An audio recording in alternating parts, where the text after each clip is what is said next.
Kate Middleton is back to her royal duties for a special reason. We're heading across the pond to kick off this week's Royals recap with the Princess of Wales, who reprised her role as Colonel of the Irish Guards after missing the 2024 celebration due to her cancer battle. Kate looked gorgeous in head-to-toe green, wearing a dark Alexander McQueen coat and a matching beret-style hat with floral details from Lock & Co. It wasn't strictly business, though. She was later seen sipping on a Guinness at the celebration. As for her husband, according to a royal expert, Kate has an interesting way of handling Prince William's attitude. She just treats him like a fourth child. Tom Quinn claimed to Fox News Digital, occasionally, William has little tantrums and irritations if things aren't done the way he wants them done, as heir to the British throne.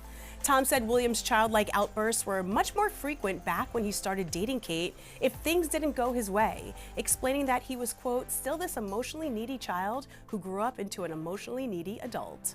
As for William's dad, King Charles III, he's scheduled to have a meeting with Pope Francis during a state visit next month to the Vatican, suggesting the pontiff is going to be back at work by then, barring any setbacks in his recovery from double pneumonia. The palace separately confirmed that the king wrote privately to the Pope when he got sick. The visit to the Vatican is symbolic of efforts to build closer ties between the Catholic Church and the Church of England. Charles's three-day trip begins April 7th, and it will also include events in Italy and its capital, Rome. In other royal news, Prince Harry's United States visa records were made public after a conservative think tank pointed out that the British royal admitted to using drugs in his 2023 memoir, Spare. A heavily redacted version of Harry's immigration records were unsealed in response to a Freedom of Information Act request that was made after questioning how Harry could emigrate to America in early 2020 when he had a history of drug use. In Spare, the Duke of Sussex confessed to trying cocaine as a teenager, smoking marijuana, and dabbling in psychedelic mushrooms. And the Heritage Foundation argued that Harry should have disclosed all his prior drug use while applying for a visa. Harry is a U.S. citizen and has been spending a lot of quality time with his wife, Meghan Markle, in California. Now, Meghan is getting support from lifestyle queen Gwyneth Paltrow, who shared her honest reaction to the Duchess of Sussex launching her As Ever brand. The Goop founder explained in her Vanity Fair April 2025 cover story that everybody deserves an attempt at everything that they want to try.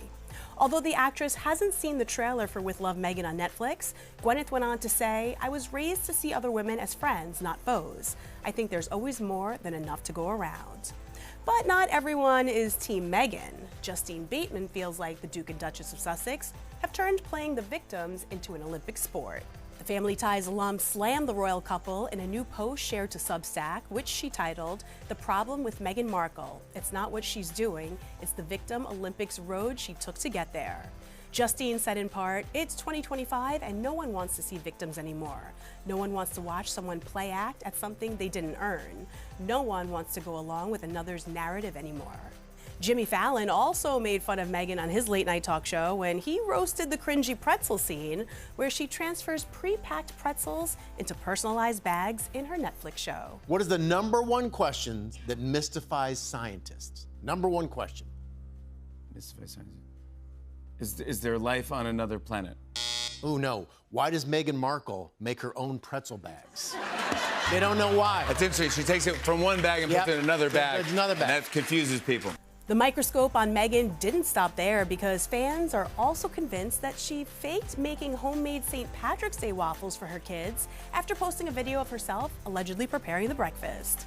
Here's what happened. The Duchess took to Instagram stories to film herself whipping up some fresh green batter in a bowl before pouring the mixture into a waffle iron. However, eagle-eyed fans noticed that when Meghan plated the meal for Prince Archie and Princess Lilibet, the waffles were flat and didn't have ridges that matched the appliance. But to clear things up, Page Six exclusively learned that two different waffle makers were used, one for the kids and one for the adults. Glad we got to the bottom of that. Meghan is more active than ever now and even cheekily responded to podcaster Amanda Hirsch after sharing that she was scared about the hate that the Duchess would receive for her new Netflix series.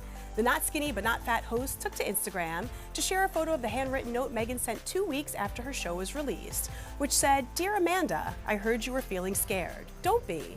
This is the fun part. Let's enjoy it.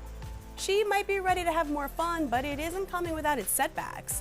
Meghan reportedly failed to sign the trademark application documents for her lifestyle company as ever, after being forced to rebrand over several other trademark issues. According to the Daily Mail, her signature was necessary to make the documents properly verified when she submitted them to the United States Patent and Trademark Office. According to documents obtained by the Post, the Trademark Office sent the documents back and alerted Meghan to clarify what she meant by various items, like spoons, serving jams, and fruit preserves.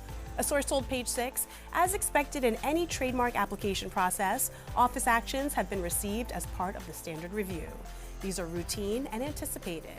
Responses for this particular office action, along with the necessary signatures, have already been submitted. The former Suits actress previously made the same signature snafu when she tried to trademark her now defunct lifestyle blog, The Tig, as well as her canceled Spotify podcast, Archetypes. And there you have it, all of the news you may have missed on this week's Royals Recap.